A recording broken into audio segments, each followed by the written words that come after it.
अच्छा, ये है आपके पास सिस्टम प्रोग्रामिंग का।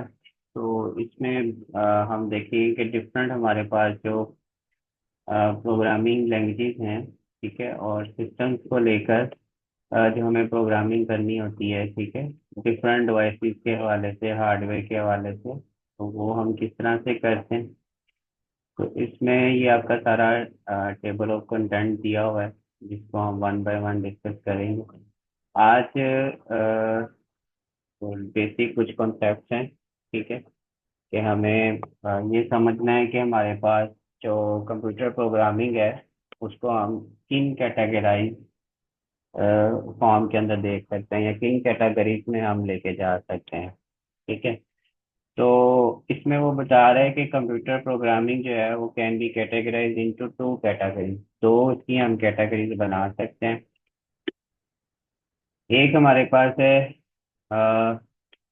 कि while designing the software programmer may determine the required inputs। तो हमें जब भी प्रोग्रामिंग करनी होती है तो उसमें अब हम देखें तो हमारे पास जब भी कोई सॉफ्टवेयर हम बनाते हैं तो हम देखते हैं कि सॉफ्टवेयर में इनपुट क्या आएंगी, ठीक है। फिर वो सॉफ्टवेयर उस इनपुट पे क्या प्रोसेसिंग करेगा और फिर हमें उससे क्या आउटपुट मिलेंगी।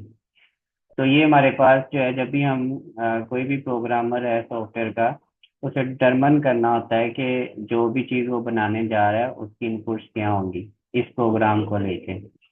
और फिर उस इनपुट को देकर उसे असल में चाहिए क्या उससे, यानी आउटपुट क्या चाहिए, ठीक है।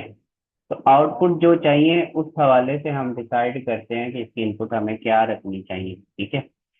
The wanted outputs of the processing software would perform in order to give those wanted, ठीक है। तो हमारा सॉफ्टवेयर हमें वही आउटपुट देगा जो हमें चाहिए, अगर हमें उस अकॉर्डिंग इनपुट देते हैं और उस पे हमें वही प्रोसेसिंग जो है वो हम करते हैं। Implementation of the processing part, ठीक है, is associated with the application programming. तो प्रोसेसिंग पार्ट की जो इम्प्लीमेंटेशन है, ठीक है, वो अगर हमने करनी है तो वो कब हम कर सकते हैं, जब हम किसी भी प्रोग्रामिंग को एप्लीकेशन फॉर्म में देखते हैं कि ये प्रोग्रामिंग बेसिकली कहाँ इम्प्लीमेंट होगी। Application programming solicitate the implementation and require processing a software is supposed to be performed. Everything that is left now is deleted by the system programming. तो इसके अलावा जो सारा कुछ है वो सारे का सारा हमें कहाँ से लेना होता है, वो सिस्टम प्रोग्रामिंग का हिस्सा होता है, ठीक है। तो अभी तक हमें ये बात क्लियर हुई कि हमारे पास जब हमने है और जो प्रोग्रामिंग। एप्लीकेशन है इसमें दोनों में डिफरेंस है। क्या पूछा आपने? सर जो सिस्टम प्रोग्रामिंग है और जो एप्लीकेशन प्रोग्रामिंग है इन दोनों में डिफरेंस है। हाँ जी, बिल्कुल डिफरेंस है। एप्लीकेशन प्रोग्रामिंग जो है हमारे पास, उसके लिए हम जो एप्लीकेशंस होती हैं ना, लाइक हमारे पास आपने सॉफ्टवेयर की दो कैटेगरीज पढ़ी होंगी, एक सिस्टम सॉफ्टवेयर सिस्टम होते हैं, सॉफ्टवेयर। एक एप्लीकेशन सॉफ्टवेयर होते हैं, ठीक है। तो जो एप्लीकेशन प्रोग्रामिंग है वो हम एप्लीकेशन सॉफ्टवेयर के लिए करते हैं, जो सिस्टम प्रोग्रामिंग है वो हम सिस्टम सॉफ्टवेयर के लिए करते हैं। जी। तो सिस्टम प्रोग्रामिंग की यहाँ से आपको जो है वो, अगर हम देखें तो हमें डेफिनेशन यहाँ से मिलती है इसकी, कि system programming is the study of techniques that facilitate the acquisition of data from input devices, ठीक है। These technique also facilitate the output of data which may be result of processing performed by। तो जो processing है वो basically किसने करनी होती है, एप्लीकेशन में, ठीक है। लेकिन जो सिस्टम प्रोग्रामिंग है वो ये डिसाइड करती है कि इसको इनपुट कैसी की देंगे और आउटपुट इससे हमें क्या चाहिए, ठीक है। तो यहाँ पे भी आप इस तरह से भी इसको कैटेगराइज कर सकते हैं, सही है। अभी हमारे पास थ्री लेयर्ड अप्रोच इसके बाद आती है कि ये क्या है। सिस्टम प्रोग्रामर जो है वो यूज करता है three layered approach for the system programming. System programming जिसने करनी है वो इस थ्री लेयर अप्रोच को यूज करेगा। As you can see the figure. अब इस थ्री लेयर अप्रोच में है क्या,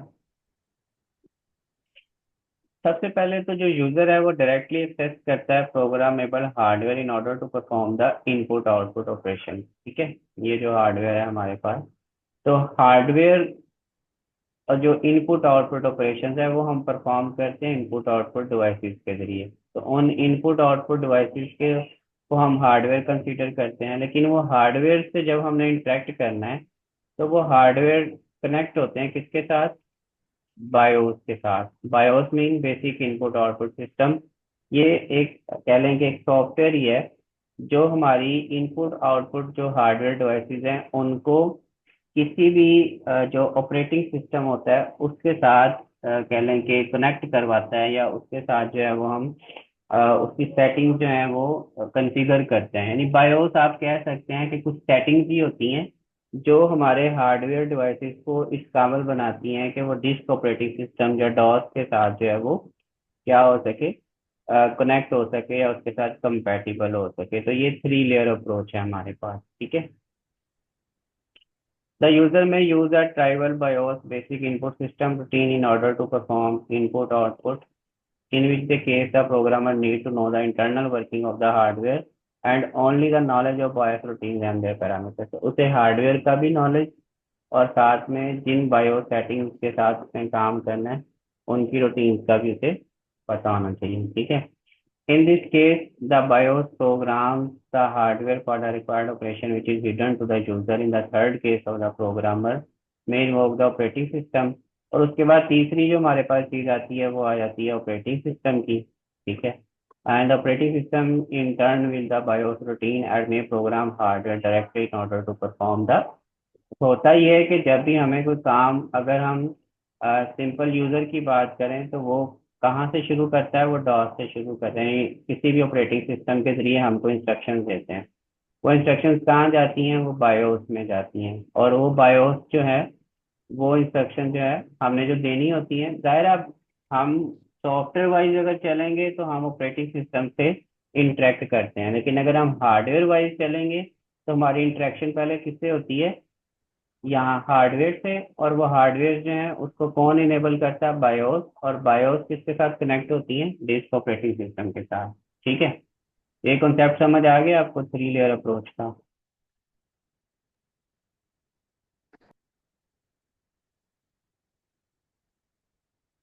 ये वैसे इंपॉर्टेंट चीज है यहाँ पे कि आपको ये पता हो कि सबसे पहले जब आप माउस या कीबोर्ड या कोई भी इनपुट आउटपुट डिवाइस को यूज करते हैं तो वो किसके साथ कनेक्ट होती है? बायोस के साथ, ठीक है। और उसका बायोस जो है वो किसके साथ कनेक्ट होता है?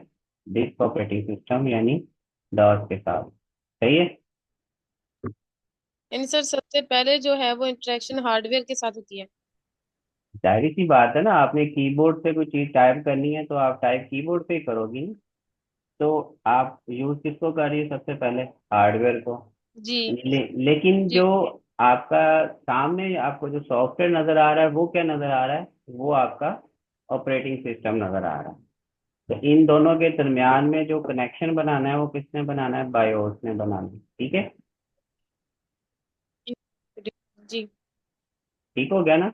यानी आपने हार्डवेयर के जरिए ही इंटरेक्ट होना है और उस हार्डवेयर ने बायोस को लेकर आपकी कमांड ऑपरेटिंग सिस्टम तक पहुंचानी है। आगे फिर ऑपरेटिंग सिस्टम ने सारा काम करना है डायोस उसमें डॉस में, ठीक है। अच्छा, उसके बाद है methods of input output in the three layered approach. If we following the first approach we need to program the hardware, ठीक है। अगर हम इसमें देखें तो हमें जो सबसे पहली अप्रोच है उसमें हमें क्या करना है? इस हार्डवेयर को प्रोग्राम करना है। अगर हम तीन थ्री लेयर अप्रोच पे जाएं और इन तीनों की बारी बारी प्रोग्रामिंग सीखें, यानी पहले हार्डवेयर की प्रोग्रामिंग फिर बायोस की फिर डॉस की, तो हमें सबसे पहले किसको प्रोग्राम करना है? हार्डवेयर को, ठीक है। और hardware can be program to perform input in three way. तो तीन तरह से हम प्रोग्राम करते हैं इसको। प्रोग्राम इनपुट आउटपुट, ठीक है। और इंटरप्ट ड्रिवन इनपुट आउटपुट और डायरेक्ट मेमोरी एक्सेस, ये तीन हमारे पास जो है वो ऑप्शन मौजूद हैं, या तीन कह लें कि तरीके मौजूद हैं जिसके जरिए हम किसी भी हार्डवेयर को जो कि इनपुट आउटपुट के लिए यूज होता है उसको प्रोग्राम कर सकते हैं, ठीक है। ये भी याद रखने वाली बात है। अब होता क्या है? In the case of program input output CPU continuously check the input output devices. जब भी हम इनपुट आउटपुट को प्रोग्राम करते हैं, तो सीपीयू क्या करता है, कंटिन्यूसली इनपुट आउटपुट डिवाइस को चेक करता रहता है if the input output operation can be performed और नॉट, कि क्या इनपुट आउटपुट डिवाइस कोई ऑपरेशन परफॉर्म कर रही है या नहीं कर रही। If the input output operation can be perform, the CPU perform the computer computations required to complete the input operation and then again start waiting for the input to able to perform next input operation। यानी हमारा जो computer है वो काम कैसे कर रहा होता है कि हर वक्त जो है ना वो कंटिन्यूसली आपके कीबोर्ड और माउस को वो चेक कर रहा है, ठीक है, कि क्या कोई इनपुट आई, क्या कोई आउटपुट मुझे देनी है, वो बार बार उसको चेक करता जा रहा है। अगर कोई टास्क उधर से आता है तो वो फौरन लग जाता है उसको हल करने पे, और जैसे ही वो उसको हल करता है तो दोबारा फिर उसी इनपुट आउटपुट डिवाइस की तरफ आ जाता है ताकि वो क्या करे, वो उससे नेक्स्ट टास्क जो है वो ले सके, ठीक है। In this way the CPU remains tied up and it is not doing anything else beside waiting. अगर हम इसमें देखें तो सीपीयू जो है वो यहाँ पे बेकार है, वो सिर्फ एक ही काम कर रहा है, क्या कर रहा है कि इनपुट आउटपुट डिवाइसेस को उसके इंतजार में बैठा है कि कोई काम इनपुट आउटपुट डिवाइस से आए और वो उससे करे। इससे बहुत दफा ये होता है कि हमारा इनपुट जो सॉरी सीपीयू जो है, अगर कोई उसे इनपुट आउटपुट हम नहीं दे रहे तो वो क्या कर रहा है, आइडल बैठा है and performing the competition only for the slower input. और वो वैसे फजूल आइडल बैठा रहता है, लेकिन जब कोई इनपुट आउटपुट डिवाइस उसे काम करने के लिए कहती है, तो आप देखें जो कीबोर्ड है या माउस है, इसके अलावा और भी कोई इनपुट आउटपुट डिवाइसेस हैं, वो बहुत ज़्यादा स्लो हैं, वो सीपीयू का मुकाबला तो नहीं कर सकती ना। तो और अगर उनसे वो सीपीयू उनसे काम भी उनके मुताबिक कर रहा है, उनका काम कर रहा है, तो वो काम भी बड़ा स्लो होगा, क्योंकि कीबोर्ड की स्पीड जिस हिसाब से डाटा उसे प्रोवाइड करेगी वो उसी हिसाब से आगे उस पर कंप्यूटेशन परफॉर्म करेगा। सही है ना। अब देखें फॉर एग्जांपल कैलकुलेटर ही आप यूज कर रहे हैं, तो उस कैलकुलेटर पे आपको कोई कैलकुलेशन करनी है, आपको कोई लंबा हिसाब किताब करना है, एक लिस्ट है आपके पास जो आपने कैलकुलेशन करनी है। अब क्या है कि आप उस पे जो है वो बड़ा स्लो स्लो बैठ के नंबर एंटर कर रहे हैं, तो जाहिर सी बात है कैलकुलेटर भी आपको स्लो रिस्पॉन्स करेगा ना। अगर आप स्पीडली बैठ के उस पर डाटा एंटर कर रहे हैं तो कैलकुलेटर का रिजल्ट भी आपको स्पीडली नजर आ रहा होगा। सही है, समझ आ रही है। इसी तरह समझ लें कि सीपीयू जो है वो भी बैठा है, वो वेट में है कि जैसे ही कोई इनपुट आएगी तो उसमें कंप्यूटेशन परफॉर्म करेगा। अब अगर इनपुट ही बड़ी स्लो आ रही है तो फिर उसका काम भी स्लो रहेगा और वो आइडल और बेकार सर पड़ा रहेगा, ठीक है। सर ऐसा होता है कि कंप्यूटर जो सीपीयू है वो रेस्ट पे है, मतलब ऐसी सिचुएशन होती है? अच्छा, अब जो हमारे पास सिस्टम्स हैं, जो अब हम सिस्टम प्रोग्रामिंग बेसिकली कर रहे हैं, इसमें ऐसा नहीं होता, इसमें हमारा सीपीयू हर वक्त वर्किंग कर रहा होता है। लेकिन जो पुराने सिस्टम थे, जो स्लो कंप्यूटर थे बेसिकली, उनमें ऐसा ही होता था जब हमारे पास ये सिस्टम प्रोग्रामिंग नहीं होती थी ना, ठीक है। तो उसमें बेसिकली यही होता था कि सीपीयू जो है वो क्या कर रहा होता था, वेट में होता था या फजूल बैठा होता था। जब कोई उसे टास्क कीबोर्ड से या उससे मिलता था तो फिर वो जो है वो काम करता था। सही है। अब ऐसा नहीं है, क्योंकि अब हम मल्टी प्रोग्रामिंग और उसमें बैच सिस्टम्स में चले गए हैं, ठीक है। तो अब हम मैक्सिमम यूटिलाइज करते हैं अपने सीपीयू को, अब उसे बेकार नहीं रहने देते, ठीक है ना। जी सर।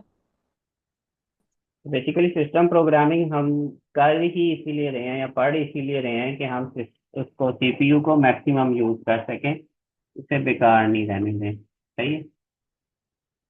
अब इस जी वाले सारे सिनेरियो को हम कहते हैं interrupt driven, in case of interrupt driven, ठीक है।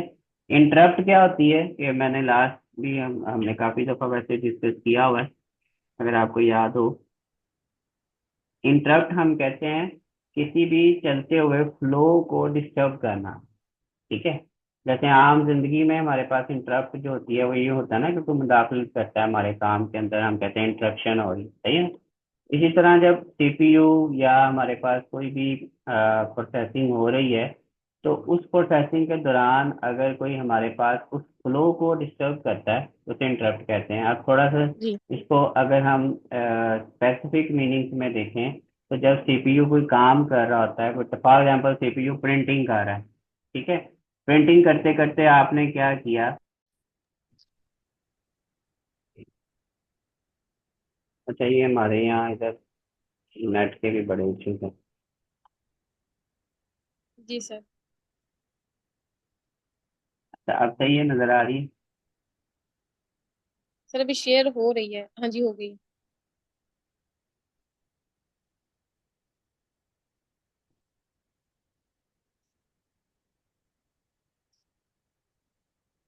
ठीक है।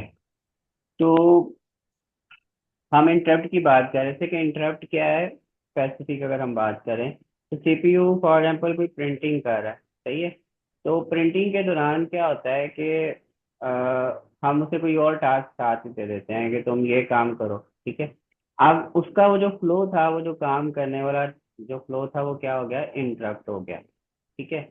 तो अब इस प्रोग्रामिंग को जो इंटरप्ट बेस्ड होती है, इसे हम कहते हैं interrupt driven process.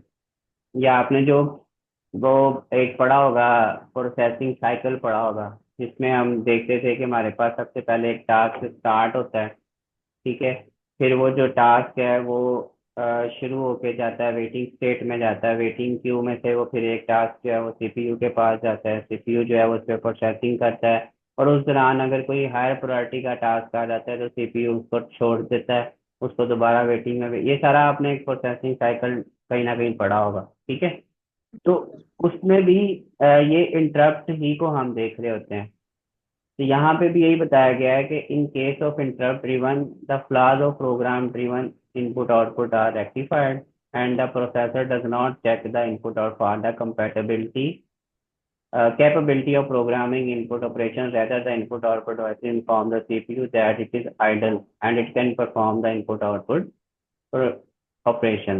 As a result, the execution CPU is interrupted and the interrupt service routine is invoked, which perform the computation required for input output. ठीक है, ये बात मैंने आपको बता दी कि क्या होता है कि इनपुट आउटपुट डिवाइसेस जो हैं वो चेक करती रहती हैं कि सीपीयू जो है, जैसे ही कोई हमारे पास इनपुट आती है तो वो उसे इंटरप्ट भेज देती हैं, ठीक है। सीपीयू कुछ भी कर रहा हो, इन्होंने अपना जो है उसे फौरन सीपीयू को कहना है कि ये काम करो।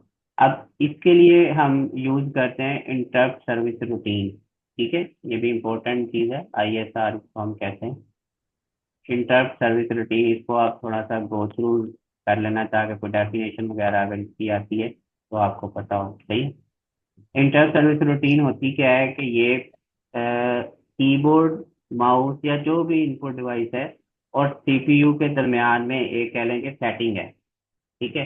ये सेटिंग क्या है कि जैसे ही हम इधर से कोई इनपुट जनरेट करेंगे तो ये रूटीन एक्टिव हो जाती है और सीपीयू के पास एक टेबल बना होता है, ठीक है।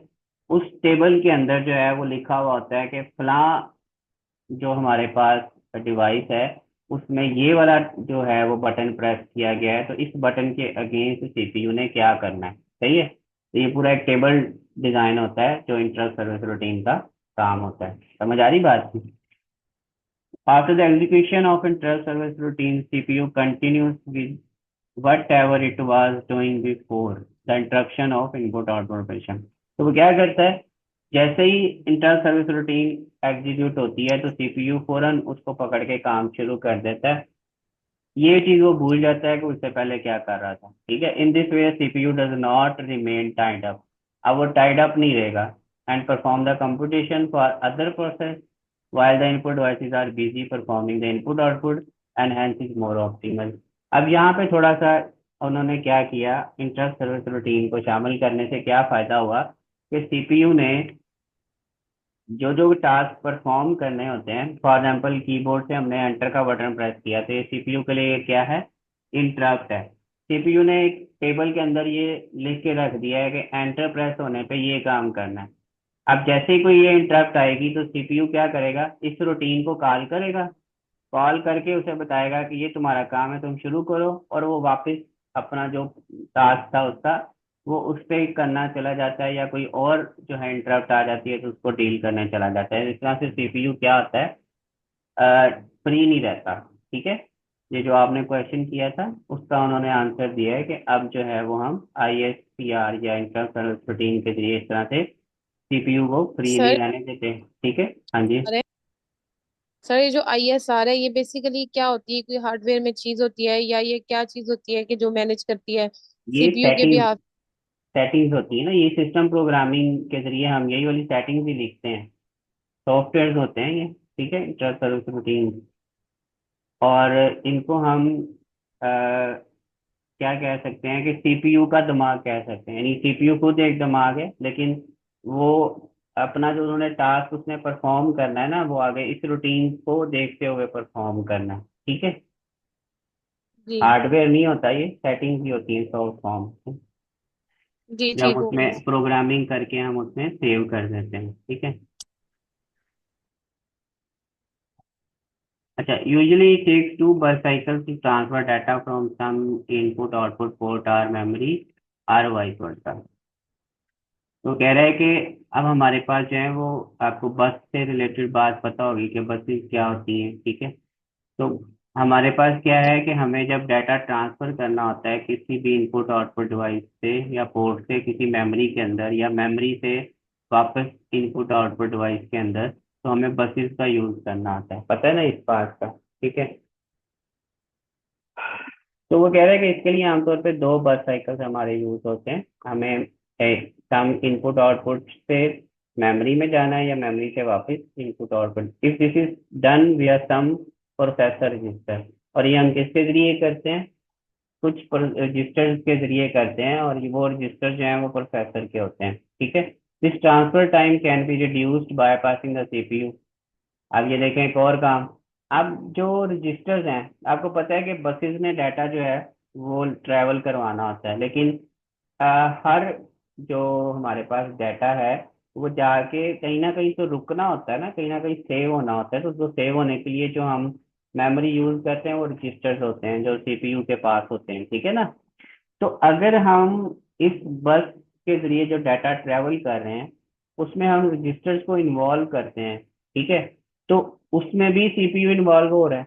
यानी डाटा ट्रांसफर होते वक्त भी सीपीयू का जो काम है वो इन्वॉल्व हो रहा है। तो कह रहा है कि अगर हम ये काम क्या करें, बाईपास कर दें, can be reduced bypassing CPU as a ports and memory. तो इसमें से हम सीपीयू को अगर निकाल दें कि सिर्फ जो डाटा है वो खुद ब खुद जो है प्रोसेसर रजिस्टर के लिए होता रहे। As CPU has ports and memory devices are also interconnected by bus system. This is done by the support of DMA controller। तो इसके लिए फिर हमने क्या लगाया है? डीएमए कंट्रोलर लगा दिया, डायरेक्ट मेमोरी एक्सेस इसको बोलते हैं, ठीक है। तो डीएमए कंट्रोलर क्या करता है?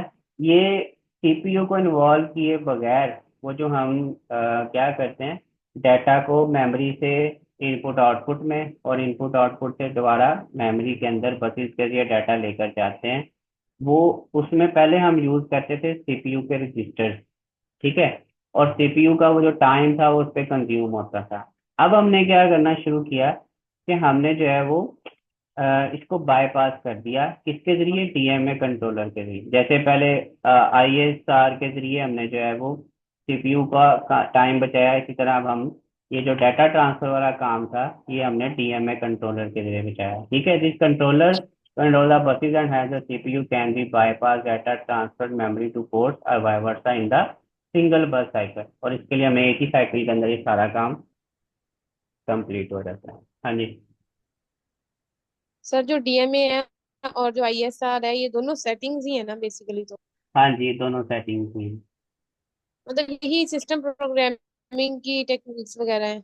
बेसिकली हम ये कह सकते हैं कि हम इन दोनों की प्रोग्रामिंग जो है वो सिस्टम प्रोग्रामिंग में पढ़ते हैं, कि डीएमए की प्रोग्रामिंग कैसे होनी है, आईएसआर की प्रोग्रामिंग हम कैसे करते हैं, ठीक है। तो यही प्रोग्रामिंग ही सिस्टम प्रोग्रामिंग है। और इन दोनों को करने का मकसद क्या है कि हम सीपीयू को बेकार नहीं रहने दें, सही है। जो उसका वो मेमोरी का टाइम था या जो इंटरप्ट को हैंडल करने का टाइम था, वो दोनों टाइम जो है वो हम इन दो चीजों को लगाकर वो टाइम खत्म कर देंगे, ठीक है। जी सर।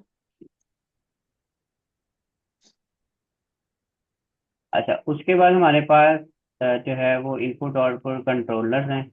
इनपुट आउटपुट कंट्रोलर जो है वो input output devices, input output controller और सीपीयू, ये तीन हमारे पास जो है वो चीजों से लिंक है। No input output devices is directly connected to CPU. ये बात आपने याद रखनी सही है, कोई भी ऐसी डिवाइस नहीं हो सकती जो डायरेक्टली सीपीयू के साथ कनेक्ट हो, तो वो किसके साथ कनेक्ट होती है, वो इनपुट आउटपुट कंट्रोलर के साथ कनेक्ट होती है। और वो कंट्रोलर जो है वो फिर जाके किसके साथ कनेक्ट होता है, सीपीयू के साथ कनेक्ट होता है। ठीक है। तो डिवाइस कंट्रोलर के साथ, और कंट्रोलर जो है वो किसके साथ, सीपीयू के साथ कनेक्ट होता है। तो to provide a control signals to the input output devices, input output controller is required. तो जैसे ही हमें कोई इनपुट आउटपुट डिवाइसेस को कंट्रोल सिग्नल्स प्रोवाइड करने हैं, तो उसके लिए क्या चाहिए होगा हमें, कंट्रोलर। इस control is located between CPU, और ये भी सीपीयू के करीब ही होता है और इनपुट आउटपुट के साथ कनेक्ट होता है। फॉर एग्जाम्पल मॉनिटर है, monitor is not directly connected to the CPU, वो सीपीयू के साथ डायरेक्ट कनेक्ट नहीं होता। Rather monitor connected to VGA, हम उसे वीजीए के साथ कनेक्ट करते हैं, और VGA card is turn connected to the CPU through buses. और फिर वीजीए जो होता है, वीडियो ग्राफिक्स है, वो बसेस के जरिए कनेक्ट होता है। The keyboard is not directly to CPU, it is connected to the keyboard controller. ठीक है।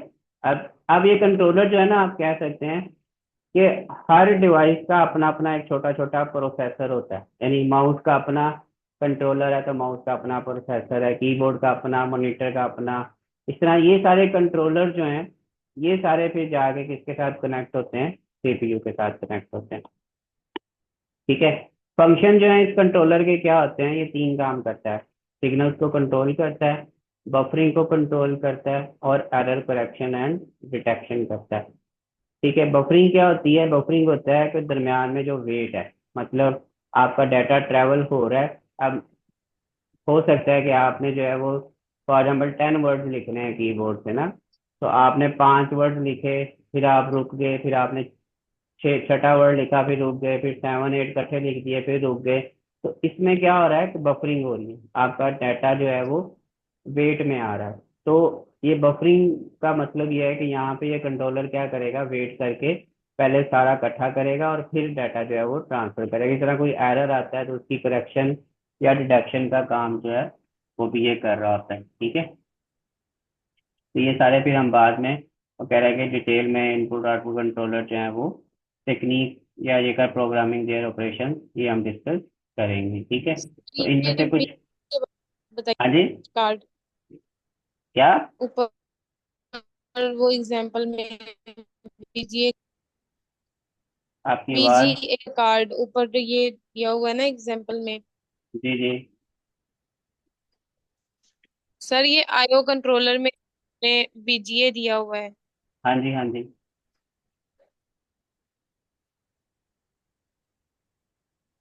इसके बारे में बताइएगा। ये शायद मैं सुन नहीं सकी, आपने बताया। बीजीए होता है वीडियो ग्राफिक अरे ग्राफिक कार्ड। जब भी हमें कोई एलसीडी वगैरह या कोई मॉनिटर हमें कनेक्ट करते हैं ना हम, तो